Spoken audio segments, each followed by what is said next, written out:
Welcome to the Why Not podcast with me, Chrissy Hawkins.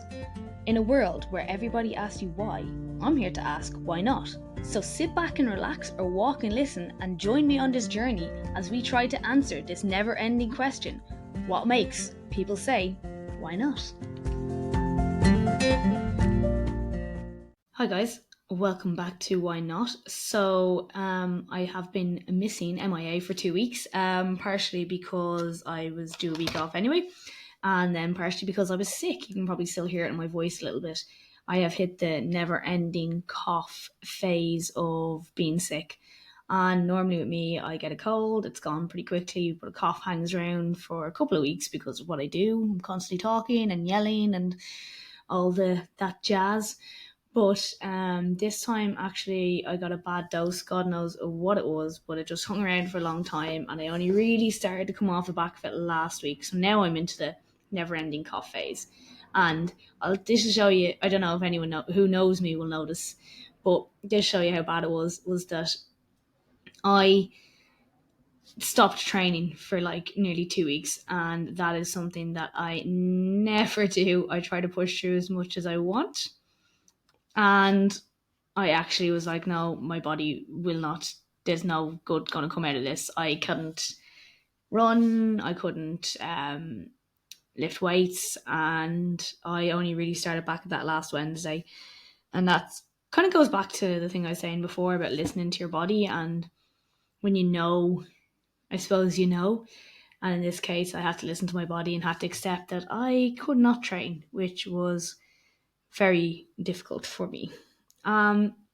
Which kind of, I suppose, brings me into the kind of topic of this podcast, which I'm not fully certain about how I'm going to describe this topic because I'm not fully certain where I'm going with it.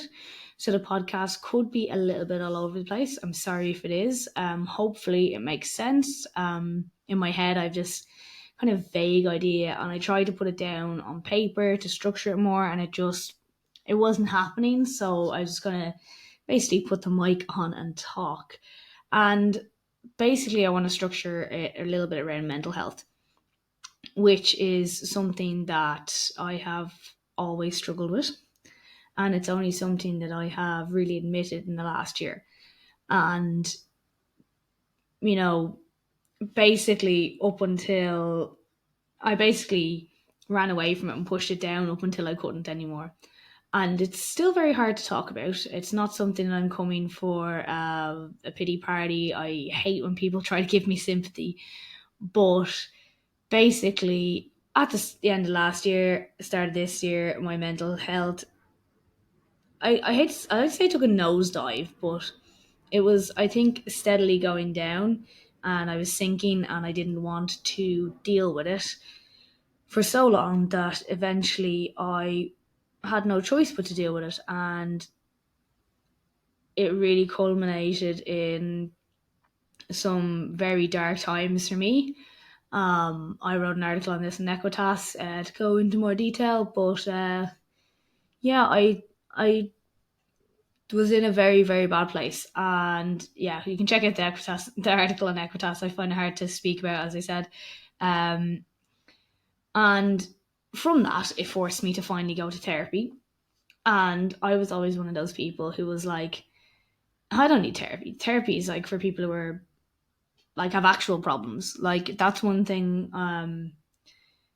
that has really held me back in, I suppose, seeking help for my mental health issues. And I think it's something that everyone needs to maybe look into. If you are someone who is struggling and feels this way too, it's okay. Because I've always felt for a very long time very guilty about having mental health issues, because it's not like I came from a rough upbringing. I had a very loving family. I was always made sure like I was secure. They always looked after me. Same thing. Growing up, they made me work for things, my parents, but they never like left me wanting. I was like well looked after, strong family. I struggle a little bit in the friends department, and I still do, but you hear about people with like, look, I was fully healthy, and you like, maybe the one thing that I would consider was I wasn't great at making friends. And you're like, there's so many people with so much worse problems, like people who have financial struggles, or abusive upbringings, or disabilities and stuff like that, and you feel like they're the ones who deserve to have the issues, whereas I didn't. And that was something I struggled with for a long time. And even now, when I talk about my mental health issues, it's something I continue to struggle with, because I still feel like when I talk, there's so many people who have had it worse. They have had, like, attempts at taking their own lives. They've had like severe depression, debilitating depression. They've had things happen in their life that are massively traumatic. And I'm, again, very, I suppose, lucky that when I needed help, I could get it. And, well, I could get it from most people, but that's something we'll come back to. But I still feel this intense guilt that, like, I shouldn't talk about this because I don't have a reason to feel like this. And it's a really strange place to be, especially if you are someone who's always struggled. And I think when you do have mental health issues, one of the things you like to do, or not, well, for me in particular, is like, oh, it's not that bad. I don't, it's not that bad. When it actually can be incredibly debilitating. But with that, I think it's okay to accept, like, you can still have problems and have a seemingly perfect life. I suppose we see this time and time again with celebrities, or social media people who portray this amazing life, and in the end they're actually having a really shitty time. And it's often the people who are not trying to portray anything that are getting on great, and you know um are doing well. So I think that was one thing I wanted to say, and I wanted to highlight for anyone who does feel like they're struggling and does feel like they shouldn't be, or they feel guilty. It's okay. Like, and you don't have to hit a certain threshold of trauma or pain to go to therapy. For a long time, I listened to things and people were like, "Yeah, therapy's great. Everyone should do therapy." And I was like, "Yeah, yeah, yeah. Therapy's not for me." Um, and actually, it's probably one of the best things I've ever done, because, like, it's really hard. It's not enjoyable when you start. Like, it digs up a lot of shit, and you sometimes come out of it feeling absolutely exhausted, and then other times come out of it feeling like, wow, things are great now. Um, but especially to start, like, you can literally, like, be so emotionally exhausted that you need to, like, have a rest after, have a sleep. So if you are going to do therapy, try and make sure you've got plenty of time around it to be able to, I suppose, recuperate from it, but be ready for that as well. Um, and one of the things I think I found about it, and the reason I think it's very good, is you think when you've gone through a mental health thing and you've come out the other side, everything will be okay forever. And it's not. And I noticed this from friends. I've noticed it from, like, family who I know we talk mental health stuff. I've noticed for myself. It's very easy to beat yourself up when it's not still perfect. So, for instance, like, you have a dip and you're like, why, like, therapy's obviously not working. I give up. Or, why do I feel shit? I'm supposed to feel good now. And the thing about it is, like, doing therapy and working on yourself doesn't get rid of these issues. What it does is it helps you get in a better mindset so you can deal with them more. And the reason I wanted to talk about that is because, for me, this month has been incredibly difficult. For me, along with being sick, a lot of things have come up, because of my birthday is in June. There was a lot of concerts and stuff, and this time last year, like, you wouldn't think these things would trigger you, but this time last year, how they looked was incredibly different to how they look this year. And to be honest, I felt like shit. and I felt really horrible about it. And some negative thoughts started to come back up. And I just think, I don't think I would have handled it so well if I hadn't been in therapy, because when these thoughts came up, I instead of letting myself fall into the spiral of self-loathing and, you know, self-hatred and just fall back down to where I was before, I was able to look at it a little bit differently and be like, okay, right, you feel like that, but why do you feel like that? And question it, and like, is it true? That kind of thing. Are these things true? Or why is it you're making it? And then you can actually look into the reason as to why, and then you can see exactly why these thoughts and feelings are coming up, as opposed to before I just pushed them down. And when you kind of face them head on, it makes it a lot easier to not push through, but work through and get over is a bad word as well. But that kind of idea, like you're no longer a slave to the idea, you are able to challenge it. And 6 months ago I wouldn't have been able to do that. 6 months ago would have pushed me back to the brink, I think. And I even spoke to my therapist about this, and I wouldn't have done that without being in therapy. And this is not just an ad for therapy, by the way. BetterHelp is quite great. But I think it's important, and really, really important, to acknowledge that when you get better or you improve, your mental health improves, there will be times when it'll get tough again. There will be times when it'll dip. And how you handle it is incredibly important. And the reason I want to say this is because I do see people I know, and they're like, what is wrong with me? And I feel that as well. I feel that internally. Um, but I try to question it. They're like, oh, I'm never going to be okay. I'm never going to get over this. And you're like, no, you won't. But every time you go through one of these times, it'll affect you a little bit less, and it's always going to be there, and it's always going to hurt, and it's going to be incredibly difficult to get over. But as time passes, you will see a difference, and I want people to know that, and I want people to hear that, because I genuinely didn't think I'd ever get through what I went through this year. And again, it doesn't seem incredibly, I don't know, it doesn't seem like it should be something that could be that incredibly devastating, but I suppose I was already in depression. I had thoughts, and as soon as I shared that with someone very close to me, they left me. And that was incredibly tough to take, on top of trying to deal with all these things.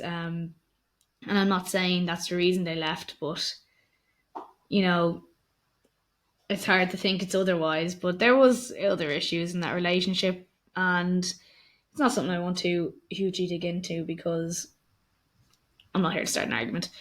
But basically, when you go through stuff like that, and things will still come up, and mental health issues will arise on and off forever, you are able to deal with it better. So just do remember that, I think it's really important. I just wanted to say that, your problems are not, because just because they may not seem like they're big massive problems doesn't mean they're not big massive problems to you.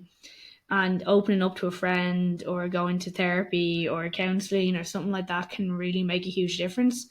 Like, even as I said, with the concerts, I was able to discuss with one of my friends how I was actually feeling beforehand, whereas before I would never have done that. And there was a lot of emotion around it, and you wouldn't think it would. Like, I was really excited to go see these artists, but before, I'd say, for instance, there was a group of people I would have gone with, or my ex, and that wasn't there anymore.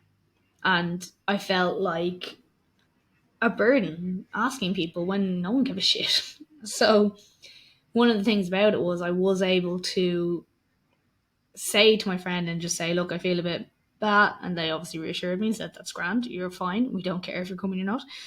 And That was something I wouldn't have done years ago. And also there's times of like braving doing things on your own. I've tried to get used to more like doing things on my own now, and I've always been quite independent and quite introverted, but you always kind of had that backup of having um your partner. They're there when you might be spending a lot of time alone, but they're always there. And now that's not a thing, which is fine. You know, um, I'm getting to the point where I'm glad it happened. It changed a lot for me, but it's changed a lot of things in my outlook and what my plans are. And I'm looking forward to it and I'm more excited about these things.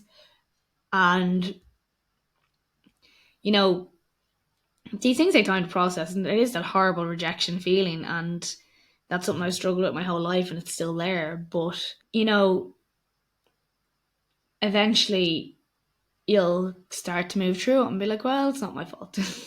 Maybe it is your fault, who knows? But I'm only messing. There is other things at play. There's always more things at play. And starting to be okay with that is really, really important. And when you feel yourself coming into that dark point, stop for a second. Acknowledge it. Like, why are you feeling this way? Think about it. I know you don't want to think about it. It's shit. It's a horrible place to be. But if you stop and acknowledge it and think about it, you take away the power of it. You get to go question it, be curious about it. Yeah, it's uncomfortable, but not doing it is even more uncomfortable because it'll just make things worse over time. And the best thing you can do for yourself is challenge yourself with these harder questions, ask these questions, try to push through where you can. And when you can't, maybe you just have to sit down and have a big cry. And that's okay too. Like, crying isn't weakness, crying is acknowledging emotion. And I hated crying for a long time. I still don't like crying, but I really felt like I couldn't cry at anything because it was showing a weakness. Where I have friends who would cry at the drop of a hat, and they're probably much healthier mentally than me. So, it's important to cry and not feel bad about crying. And genuinely last week, because of everything that was going on, I thought when my therapist was going to be one where I cried a lot, and in the end I didn't, and I actually just felt really good after it. Like, and it was interesting because I said that to her, and it's like I thought today was going to be a crying one, but it wasn't, and I haven't cried in a long time in therapy, which is great. But I still get to air and vent things and talk through things with someone. I think it's really important is you've just someone, and this is for anyone who wants to help out with their friends. Okay, by the way, this is I think a very important piece of advice. Sometimes people just need you to talk to them. You don't need to come up with solutions. And I see a lot of people do that. Their automatic reaction is, oh, we can do this instead. And I know you mean well, but it's not what they need right now. And, I've had to say this to people, and I was like, please just stop. And then they get offended because they want to help. But unless someone asks you for suggestions on what to do, don't give it.